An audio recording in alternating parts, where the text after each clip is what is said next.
देखिए 17 नंबर प्रश्न पर ध्यान दीजिए। सवाल में है कि नाइक, नायर और मनी, नाइक, नैयर और मनी 3:1 अनुपात में लाभों का विभाजन करते हुए साझेदार हैं। 31 मार्च 2016 को निम्न चिट्ठा है, ठीक है। लायबिलिटी साइड में है आपको क्रेडिटर है, रिजर्व है, मिसेज मनी लोन, ठीक है, और लाइफ पॉलिसी फंड कैपिटल। तो 3 साझेदार में सिर्फ 2 साझेदार का पूंजी जो है वो लायबिलिटी साइड में है, और एक साझेदार जो नैयर है, नायर या नैयर जो कहिए, उसका आपको एसेट साइड में है। एसेट्स में plant, investment, life, joint life policy, stock, debtor, Nair का पूंजी और बैंक, इतना दिया हुआ है। अब रियलाइजेशन अकाउंट जब बनाएंगे तो सबसे पहले डेबिट में टू सन्ड्री एसेट्स लिख लेते हैं जो सब है। तो यहाँ पर सबसे पहले टू सन्ड्री एसेट्स, तो सन्ड्री एसेट्स में है आपको प्लांट 30,500, प्लांट 30,500, फिर है इन्वेस्टमेंट 21,000, इन्वेस्टमेंट 21,000। उसके बाद जॉइंट लाइफ पॉलिसी, देखिए बच्चा बैलेंस शीट में पॉलिसी एसेट्स में और पॉलिसी फंड लायबिलिटी में हो तो दोनों को दोनों तरफ हम लोग क्या करेंगे, जैसे लिखते हैं ना सन्ड्री एसेट्स में, यहाँ पर जॉइंट लाइफ पॉलिसी लिखेंगे। कितना है जॉइंट लाइफ पॉलिसी? 18,000। उसके बाद स्टॉक है 17,000,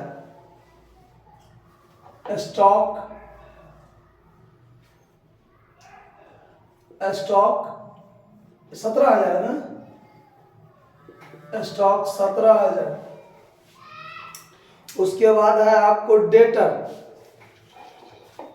डेटर 14,440 लगभग हो गया। 2 2 4 5 संपत्ति हो गया।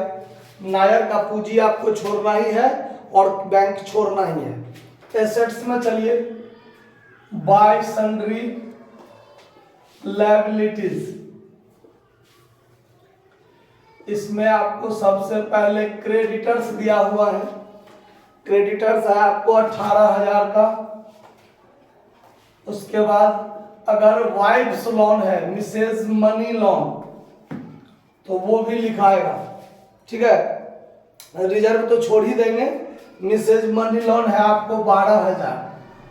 उसके बाद ज्वाइंट लाइफ पॉलिसी फंड, अगर ये देखिए, अगर ज्वाइंट लाइफ पॉलिसी इधर संपत्ति में है लिखे हैं तो उससे रिलेटेड अगर फंड है तो उसको लायबिलिटी साइड में, तो उसको क्रेडिट साइड में रखना पड़ता है, ठीक है। चलिए ज्वाइंट लाइफ पॉलिसी फंड है कितना? 18,000, ये लिख दीजिए, हो गया। इतना ही आइटम है। उसके बाद ज्वाइंट लाइफ पॉलिसी लिख ही दिया, हो गया। अब इस तीनों को अगर जोड़ दीजिए तो 48,000 हो गया। और अगर इसको जोड़ेंगे तो आप लोग जोड़कर देखिए कितना होता है, तो फिर यहाँ रख देंगे। कितना हुआ जोड़ के? कितना? 1,940 हो गया। अब एडजस्टमेंट में देखिए क्या सब है। उन्होंने उपर्युक्त चिट्ठे के तिथि पर फर्म का समापन करने का निश्चय किया है। ज्वाइंट लाइफ पॉलिसी का समर्पण मूल्य 16,500। इससे पिछला सवाल में हम लोग देखे थे कि ज्वाइंट लाइफ पॉलिसी का अगर सरेंडर वैल्यू होता है तो पूंजी खाता में हम लोग बांटे थे ना। लेकिन इसमें पूंजी खाता में नहीं बांट के यहाँ पर क्रेडिट साइड में दिखाएंगे वसूली। क्यों? तो ज्वाइंट लाइफ पॉलिसी का यहाँ संपत्ति लिखे हैं और फंड यहाँ लिखे हैं, तो इसका जो वसूली है वो इसी में दिखाएंगे, ठीक है। उसमें बैलेंस शीट में नहीं था, इसीलिए हम लोग पार्टनर्स कैपिटल में बांटे थे। तो यहाँ पर लिखेंगे by bank account, by bank account assets realise.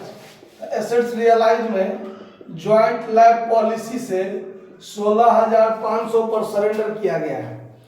Naik संयंत्र को 35,000 में लिया, निवेश को 25,000 में बेचा गया। अब देखिए साझेदार जिसको लिया उसको तो बाय पार्टनर्स कैपिटल अकाउंट के अंतर्गत दिखाएंगे, लेकिन जिससे रुपया वसूल हुआ उसको by bank account assets realise के अंतर्गत दिखाएंगे। तो इन्वेस्टमेंट से 25,000 आया है, तो इन्वेस्टमेंट से 25,000 यहाँ लिखेंगे। और यहाँ उससे पहले जो पॉइंट था, नाइक ने संयंत्र को 35,000 में लिया, तो यहाँ थोड़ा सा जगह छोड़ के लिखते हैं बाय नाइक कैपिटल अकाउंट, और कॉस्ट में लिख लेंगे प्लांट टेकन। प्लांट टेकन कितना में लिया? 35,000 में, तो यहाँ लिख दिए। उसके बाद मनी अपने पत्नी के ऋण का भुगतान करने के लिए सहमत होती है और उसने स्टॉक को 14,000 में लिया। तो किसने लिया है? मनी ने। तो बाय मनी कैपिटल अकाउंट, तो यहाँ लिखेंगे बाय मनी कैपिटल अकाउंट।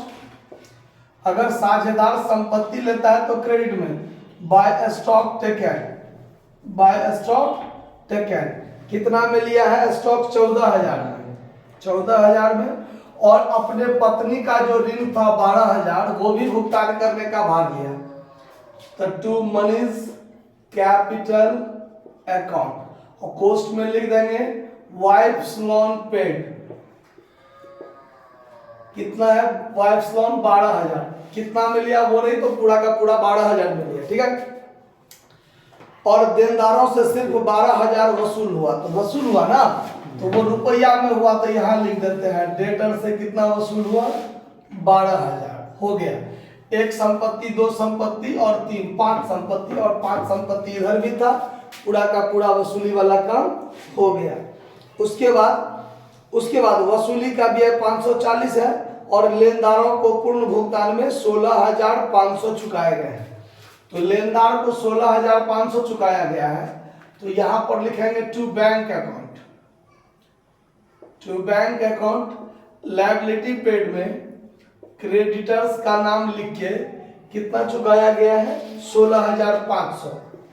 16,500, और वसूली व्यय है तो टू बैंक अकाउंट एक्सपेंस के रूप में 540। 540, तो लगभग सारा काम हो गया। इसको अगर जोड़ दीजिए तो कितना हुआ जोड़ के? 53,500। 53,500। चलिए, सारा काम हो गया। अब देखिए, ये लायबिलिटी का पेमेंट हो गया, इसका हो गया। ये ज्वाइंट लाइफ पॉलिसी फंड जो है, ये लायबिलिटी नहीं है। इधर संपत्ति लिखाया था, उससे रिलेटेड फंड था, तो यहाँ लिख के छोड़ दिए, लेकिन कोई लायबिलिटी नहीं है कि इसको भी भुगतान करना है। तो लगभग सारा काम आपका फिनिश है। तो अब यहाँ जोड़कर देखिए कि डेबिट साइड बड़ा होता है कि क्रेडिट साइड।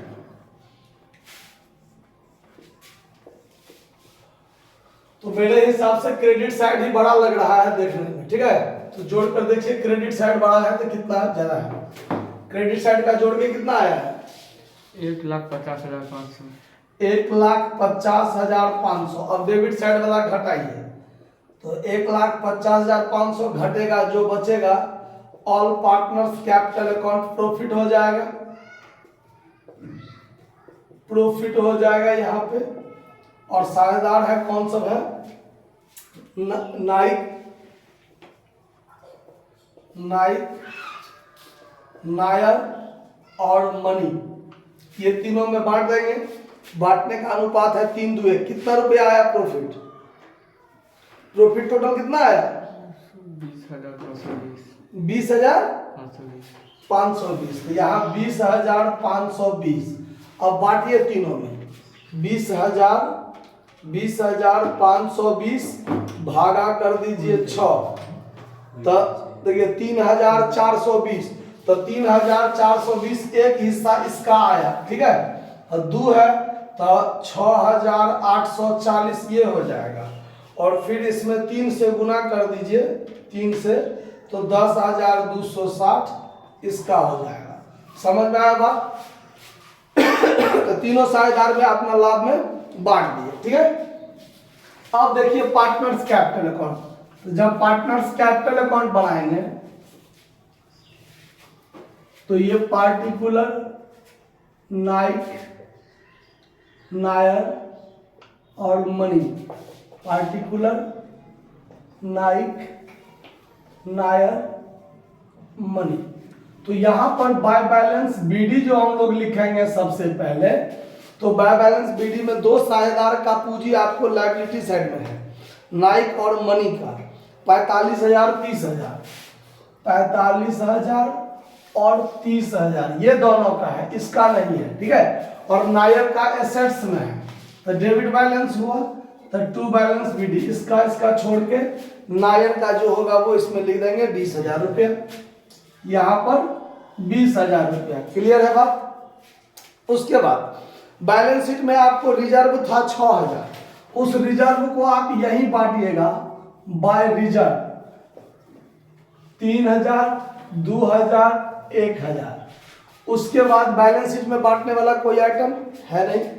अब एसेट्स में इधर आइए, रियलाइजेशन में आइए, तो यहाँ पर ये दो साझेदार ने संपत्ति लिया है, तो ये दोनों साझेदार ने संपत्ति लिया है, तो डेबिट में लिखेंगे to realisation account assets taken. तो नाइक लिया है 35,000 का संपत्ति और मनी लिया है 14,000 का संपत्ति, तो मनी में लिखेंगे नायर खाली रहेगा।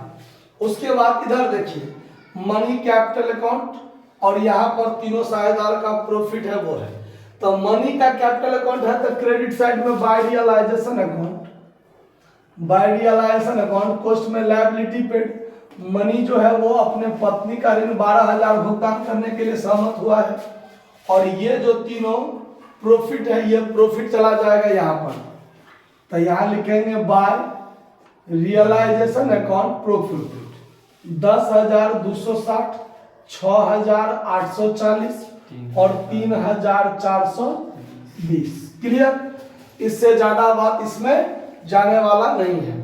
अब आप यहाँ पर फाइनल काम करना है, अंतिम भुगतान,